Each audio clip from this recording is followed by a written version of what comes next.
This is Hannibal from the Hannibal TV.com with a daily wrestling news update for you.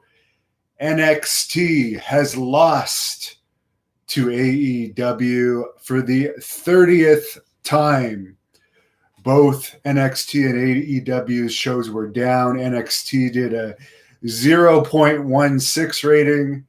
AEW did a 0.23 rating. I keep hearing all these AEW fans talking about how great All Elite Wrestling is, yet all I'm seeing is like these ratings in the 0.2s more often than not, with all these stars, this high payroll of wrestlers, and they're only getting in the 0.2s. A lot of people praise this Rick Moranis lookalike Tony Khan, but in my opinion, the company is boring. What was I doing during AEW and NXT last night? I was watching lectures about UFOs. That's how much those companies interest me. There has been a shakeup in creative in WWE. Paul Heyman is no longer the head writer of Raw. Bruce Prichard is now the head writer of Raw and SmackDown, and the teams have been consolidated. There is no longer individual writing teams for Raw and SmackDown. It's all the same team. Maybe they should also put Prichard in charge of NXT, because they have this scrawny little dork, Adam Page, as the champion that literally any ninth grader could beat up. Why do we want to see these scrawny little kids wrestle? I don't know. I have no idea. There's a small percentage of people that still watch NXT, 0.16 rating, but that's pretty bad. It could use maybe a replacement of Triple H as the senior producer there, in my opinion. In other wrestling news, 2004 WWE Tough Enough competitor Daniel Rodimer, who I used to know, I've actually wrestled him, actually congratulated him about it before. He's going to be the Republican candidate for the seat in the U.S. Congress coming up in November. He won yesterday in the Republican primary election in Nevada's 3rd congressional district. So a huge congratulations to Dan Rodimer, who I hope to check in with soon with an interview. And by the way, apparently he had a larger than normal development contract this is according to Dave Meltzer, because he was successful before getting into wrestling. So in likelihood, his development contract could have been in the hundreds, like the 100,000s, let's say. Probably not 200,000, but definitely more than your average. What I heard, I was in Deep South Wrestling, and what I heard when I was in Deep South Wrestling, the rumor was Randy Orton did not like that Rodimer had a better body than him, had a better look than him. So a lot of people thought that might have been why he was never actually brought up to the main roster after Tough Enough. As I said, I wrestled him. We actually had a match once in front of Nova, he was the head of development at the time, and it was a good match. I never had any issues wrestling him. I thought he was good, and he could take a beating too. I remember chopping him, and I remember having handprints all over his chest, and he didn't complain. Cameron's asking me thoughts on Seth Rollins. Not a fan. I don't actually have any issues with Seth Rollins' look or anything like that. He has a not bad look.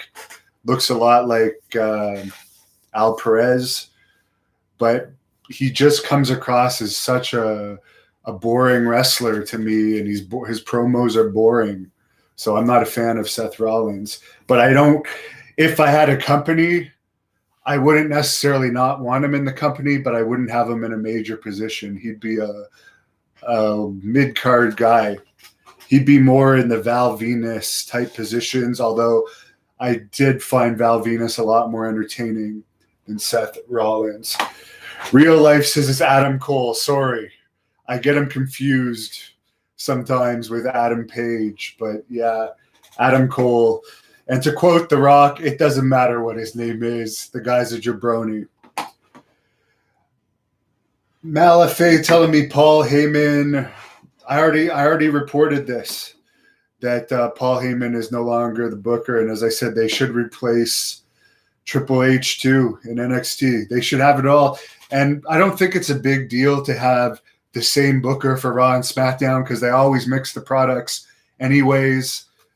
They never keep these drafts when they have them. The only reason they try and do the drafts is to try and get a ratings spike. By the way, I did an interview with New Jack today. I was surprised by it.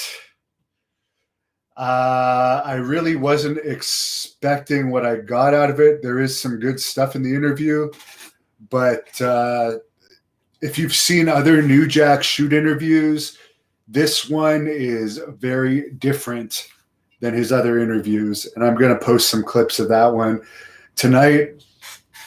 I'll edit it before I go out for my run tonight. So by tomorrow, I should have it uploaded at patreon.com/the Hannibal TV. Sam Lenz says Paul Heyman in his 30s was fueled by coke and brimming with creativity. His creativity is gone.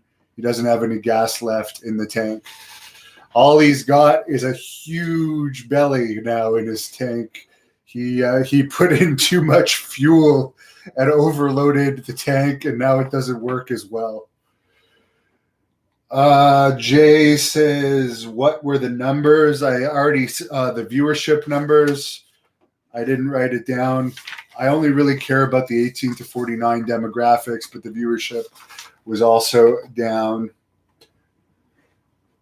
Last comment, Adam Cole should be getting me my ice at Shoney's. I agree. But I'm just sick and tired of how many small wrestlers there are these days. There's a way too high of a percentage of small wrestlers. WCW was good when they used the cruiserweights sparingly. And by the way, WCW's cruiserweights were jacked for the most part. If you look at Mysterio, Juventud Guerrera, who I don't like as a person, but when he was a cruiserweight, he was jacked and he was impressive. And the Mexicans, the ones that weren't jacked, had fancy outfits and masks and all this shit, and they were doing cool stuff, but it was once in a while cool stuff. It's way oversaturated with it now. Stormblast says Dixie Carter interview. If you find a way for me to contact her, I'd love to do one. WrestleManiac says I have socks bigger than Adam Cole. He's a dork. He is a dweeb. There's nothing that could make me want to watch him based at looking at his pictures and seeing the few promos I've seen of him. And by the way, there was a few people that had an issue with some of the UFO content I put on this channel recently. It's because a friend of mine gave me the right to post a lecture that I was interested in on the subject of UFOs, a lecture given by a former U.S. intelligence officer, very credible person. So I'm really interested in that stuff. That's why I post them. I'm not going to overflow this channel with those videos, but we do have people on here that like them. I like them. So I suggest if you don't like them, just don't watch. Double S tipped me $5. Says, hope the gym's up there open soon. That would drive me crazy. It is bullshit that the gyms are not open here. Somebody did comment yesterday, and I will address this. I said that I find it bullshit that there can be 20,000 people protesting downtown, but I can't work out in a gym where you can have social distancing in a gym. People can be kept 6 feet apart in a gym easily. You can wipe down your equipment after each use. They've already said they're not going to open up showers, saunas, hot tubs, steam rooms. So, yes, I don't understand why tomorrow pretty much everything else is opening around here but gyms. They're punishing in my town, and I think all over the province of Ontario, the people that like to work out. I have legitimately lost about 20 pounds or so of muscle. I'm in great fighting shape. I'm in great cardio shape right now, but I've lost muscle from not being able to lift the hundreds of pounds that I'm used to be able to lift at the gym. So yes, this lockdown has affected me physically from that. Bulletproof Beans says, let's see them UFO videos. WrestleManiacs says gyms in British Columbia are running. They're running in the Maritimes. I think they're running in Saskatchewan. For some reason here in Ontario, maybe because our premier is a big fat guy whose brother was also fat and actually died from heart-related issues, I believe. Maybe he just doesn't give a fuck about his health. So gyms are the last thing on his list to open. It's bullshit. Richard Min says some gyms like mine don't even have 20 people at one time in them, yet we can stand side by side and rally. Yeah, I don't get it. By the way, New Jack is not doing any rioting or protesting, which is, it seems like New Jack in his younger days might be the type to take advantage of all the looting and destruction going on in this world. Real life gives me the thumbs up. Nathan Prichard, will Sting ever wrestle again? He loves the information I put out. If Sting is offered the right money, he will wrestle again, for sure. So we'll close it at that. I'm going to get to work on this New Jack interview. Follow us, Twitter, Instagram, at the Hannibal TV, the Great North Wrestling Podcast. You can listen to all my shoot interviews ad-free. Patreon.com/the Hannibal TV. You can watch the shoot interviews ad-free before they're ever posted here as well. So have a great night, everyone.